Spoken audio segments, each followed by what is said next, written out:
Hello, everyone. Welcome to Rural Insights podcast. And we would like to welcome today Brigitte LaPointe, who is the CEO of the Keweenaw Bay Indian community in the Upper Peninsula. And she grew up in the UP and has a really interesting background. So before we get to what's going on at the Keweenaw Bay Indian community, I want to ask Brigitte to tell us about her and growing up in the UP and how it influenced her values in her job. Yes, Anim Boujou, much for having me here today. I am Brigitte LaPointe from the Keweenaw Bay Indian community. I'm excited to be here today with you, David, and just kind of give you some insights into KBIC and how I got here. And I'm ready to get started. Well, great. So where did you grow up? I grew up here in Berga, I grew up on the reservation with my mom. She was a single mom of 5. I have a twin sister, so we were side by side our entire lives. I grew up here in Berga, graduated from Berga High School in 2003, and then went on to college. I played college basketball at Finlandia University for 4 years and also received my associates from there. From then on, do you want me to go on about my life a little bit? Sure. A little bit. I'd love it. All right. And then from Finlandia, went on to Northern to complete my bachelor's degree. And as I was doing that, I was also hired as the assistant women's basketball coach for the women's team. So I did that from 2007 to 2010, got my bachelor's degree, and then kind of got out of college coaching. Basketball is near and dear to my heart, but wanted to kind of spread my wings and get back out there working in the real world, I guess. That's when I went back to KBIC, and I was our tribal employment rights officer for 3 years. And then again, I got the itch to go back to school. So went back to Northern, got my master's degree in exercise science.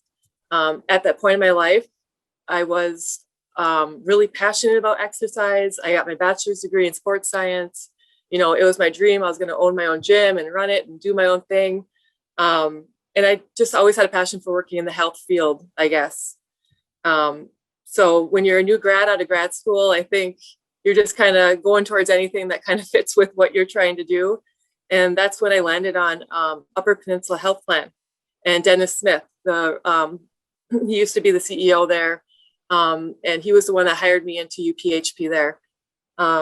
So I started working for UPHP as a marketing manager, got promoted pretty quick to director of strategic initiatives, learned so much about myself. I learned so much about the professional world working there.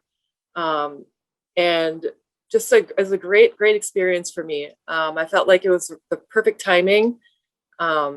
And with that knowledge and everything I learned, in a pretty quick time frame, I felt like I was ready to take on a bigger role. And when this opened up with KBIC, I had to go for it. So that's how I got here. That's the professional side of things. That's how I got here.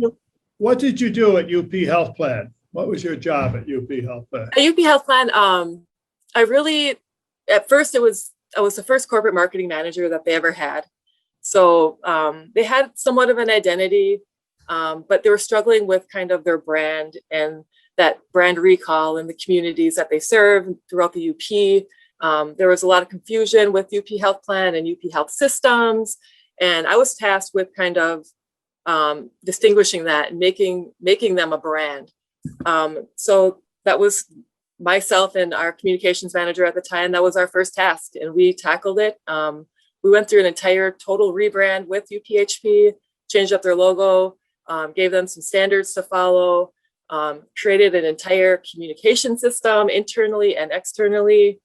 And it just really created some staples for the organization that weren't there before I took over.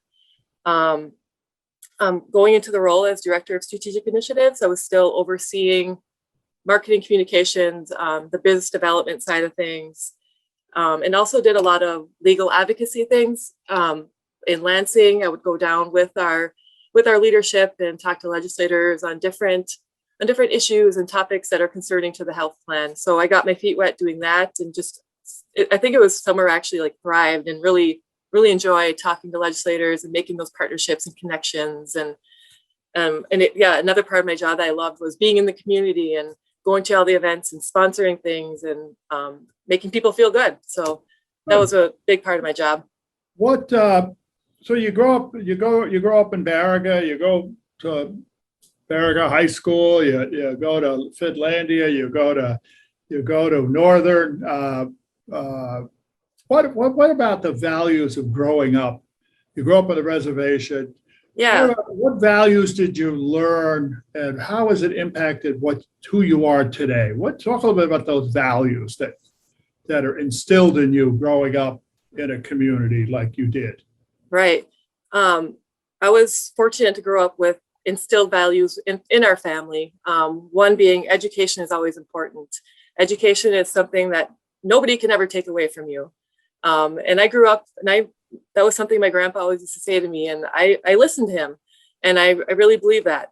And education isn't for everyone. I'm not saying everyone has to go to college and get a degree. I mean, there are other ways to put yourself out there in positions to be successful.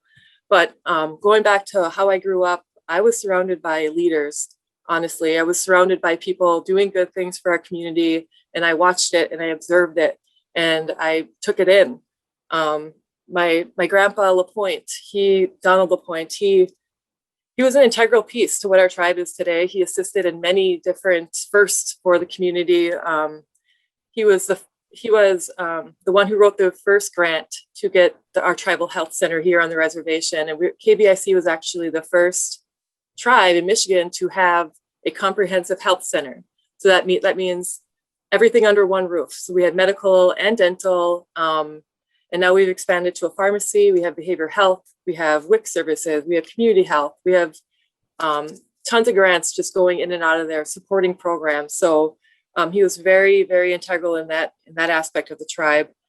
He's also served as president of our tribal council for many years and CEO in the same position that I'm in today. Secretary. So what is the key value, you think? Is it public service to your community? Absolutely. It's something that we're not seeing a lot of today. And it is that public service to your community and doing what's right for your community, and not looking to receive anything from it. You know what I mean? You just do it because that's what you're taught to do. And it's not always give me back. It's what can I do for you? What can I give back to you? So that's what really was instilled: volunteerism, joining different groups to help out in the community, different boards in the communities, all important pieces that I was always taught. And then I also have on my paternal side, my grandma Myrtle Tolanen. She was the first woman of KBIC to ever lead a KBIC tribal council. She was the first tribal chairwoman to do this. So another leader to look up to in my life. She was definitely the warrior in our family, and a value that she taught was just toughness and strength and stand up for what you believe in. Because she was pretty feisty. I'll tell you that. That's all I hear from people. She was pretty feisty. So something I'm trying to learn to take away from her. Did you know her? You got to spend time? I got to spend some time with her. Yeah, she always took my sister and I in whenever she could, and be around her other family. And she was big on Christmases, so we always had a family Christmas with her, and she would lead that and just take everyone one by one and just say how much she loves us. And it was they're great memories. It's great memories. Yeah, that's great. So that that's that rural voices thing that we're so interested in, and yours is fascinating. Tell us about the Keweenaw Bay Indian community now. What's the really strategically important 2, 3, 4, 5 issues? What is it that you're really focused on? Yeah, I think right now, one, just navigating through this pandemic. Well, hopefully the end is in sight. That's what we hope. But that's what we're trying to do, is navigate through that pandemic right now. navigate through all the relief funding that we got and how to strategically manage that in a smart way to benefit our community as a whole. So that's just looking at different projects that what can we do to benefit our health programs, our education programs, our housing, our youth and our elders, our environment. So I think the top three priorities on my end of things, definitely the health of our community. What kind of services can we offer? What more can we do for our community?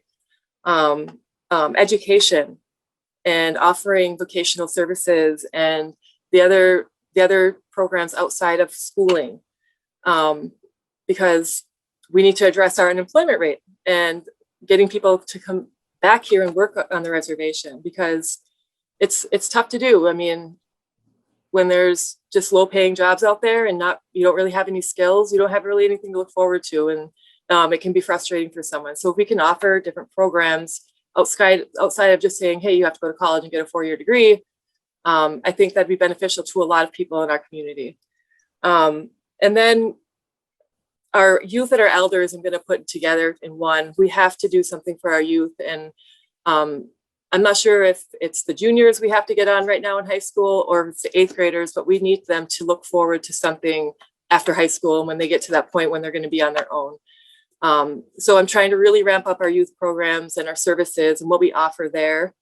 And then our elders too, through this pandemic and the isolation that it caused and for the youth too, and the mental health issues. Those are things that all have to be addressed. And I'm working diligently with our directors. I know nothing's going to change in one day or 1 year, but I think we all have a vision of where we want our departments and what services we want to offer. And if we can just keep that focus, I think we'll be okay. How many members are there of the KBIC? Just 3,500 members. Okay, and how many on the reservation? I'm going to say about 1,200 live on the reservation. So if somebody wanted to come back to get a job on the reservation, they could today.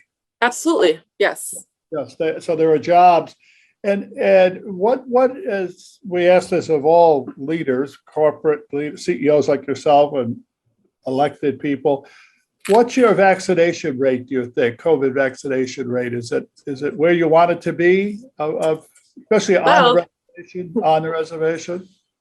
I am not sure of the exact numbers on the reservation. I do know our government numbers. We are at 65% as a government, and that's been rising. We do have a vaccine incentive program, and that's for all employees, all members of KBIC. So it doesn't matter if you live on the reservation or not. We are offering an incentive of $1,000 to get your vaccine. So if you can provide that proof of vaccination, you'll get some nice cash in the mail. So what is the challenge on education? Do you have a good high school graduation rate? Is it need for vocational? What I call vocational education is a better word for it these days. But what is the biggest educational challenge for your members? Yeah, the biggest educational challenge, because we provide great educational programs right now. I mean, for kids getting on the honor roll or having perfect attendance in high school, we have incentives for that. We have some money through the Bureau of Indian Affairs to offer them for books and computers when they're in college. And then also we work with the Michigan Indian Tuition Waiver and try to navigate that paperwork process for you as well. And then we're rolling out some really great programs for graduates of master's programs and other professional degrees. So there's incentives there if you graduate. And then we just rolled out it's kind of like a loan payback system where, say you're going to be a lawyer and you're going to law school, we'll pay that for you. If you sign this, we'll develop a contract for you. You're going to come back and work for the tribe. So we're doing some kind of retention program like that right now too. But how long would they have to work for the tribe? I think we have in there at least 2 to 3 years. Okay. So for each year, you're basically working a year. Yeah. Okay. Yeah. We're working on that though. It's a pretty good deal. It is. Get your tuition paid. Right. But to get back to what the issue is, I think a lot of it is kids kids don't see college as a thing because they never grew up around a parent that maybe went to college or took school as a priority, or that didn't have that structure for education, so they don't see it as a priority. And so we're seeing a lot of that. So we do need workforce development. We do need more vocational options and just alternatives to that option. Well, I could relate to the issue of having someone around you like you to help tell me why to go to college. I'm a first generation college graduate, and when I got out of high school, I didn't have anybody in my family to tell me about why go to college, how to go to college, how to get money. I went in the military because I couldn't figure out the rest, and the military welcomed me during those days. Right. Then I got my college degree, but I understand that kind of mentoring program that's so crucial today. So you do that with high school and junior high students, as sort of a mentoring process so they can understand afterwards. You can get a trade degree, you can get other kinds of degrees, professional degrees, that kind of mentoring and how to do it and how to get to college. Yes, we do have we have a workforce development coordinator who provides that kind of service. We also have tutors in the schools, in Lawrence and Baraga schools. We have high school and elementary tutors, and they're there for the students to help navigate those kind of options and or point them in the right direction to someone who does know how to do that. So we have all the resources there. Honestly, it's a struggle. Yeah, it's very hard, but you sound like you have a strategic plan to get at it. Absolutely. To do it, that it's not like what I talked about, it seems you're way ahead of where other communities are trying to figure this out around there, because it is a complex, difficult. Yes, we're trying to get there. And you add in poverty and you added other issues. So what would you say is the one challenge that you worry about? You wake up in the middle of the night. What's the one challenge besides COVID and besides everybody's healthy? What a challenge as CEO do you worry about? Challenge outside of like thinking of all the administrative things you have to take care of is just addressing, I guess, there are so many toxic pathologies that go into our Indian reservation. And I'll be transparent, we have our intergenerational trauma that just still affects people today, kids today in elementary school and babies. It's going to affect us until we do something actually about it. Poverty, like I talked about, unemployment, domestic violence, sexual assault that happens, and of course, alcohol and drug addiction. I think the drug addiction is something that does keep me up at night. And it is one of my priorities to revive our drug task force and get community involvement and just really, really attack that head on, because it affects more than just the person and their family. It affects our entire community. It leads, go on. Yeah, and the future of the community. I mean, exactly. Every community around the United States. I mean, everybody's addiction and mental health are just huge. Yes. No matter where you turn, and both in high economic families and communities and challenged economic. Well, I ask every CEO I talk to this question. Do you have your own little sort of personal board of advisors, mentors, a group that you turn to? Probably who it is, but you have a group that when you think about it, you go, hey, I gotta get some sound back here. People I trust. You've got that, right? Do you have that? That's another thing I've always been taught is just surround yourself with like-minded people that are going to bring you up. And they'll tell you off. You know what I mean? Those people that are just real with you, and they want you to be successful, and they'll tell you the right things. So I do have that group of people around me. And I think it's a small group, but you know what? That's what you need to stay focused. But it's one you trust. It's one you. Oh yeah, lots of trust within that circle. Oh, that's great. Well, we've been talking with NMU alumnus Ms. LaPointe, who I'm proud to say we're fellow alums, and she's the CEO of Keweenaw Bay Indian Community, as you've just heard, and you can see why that community is very fortunate to have a CEO like her, and why the UP is fortunate that she is serving in this role. So thank you very much. This has been really informative, and I hope you'll let us come back in a few months and hear what else is going on. Oh, yeah. Sounds good. Thank you, David. Okay, thank you. Have a great day, and everyone, thank you. You too. Bye-bye.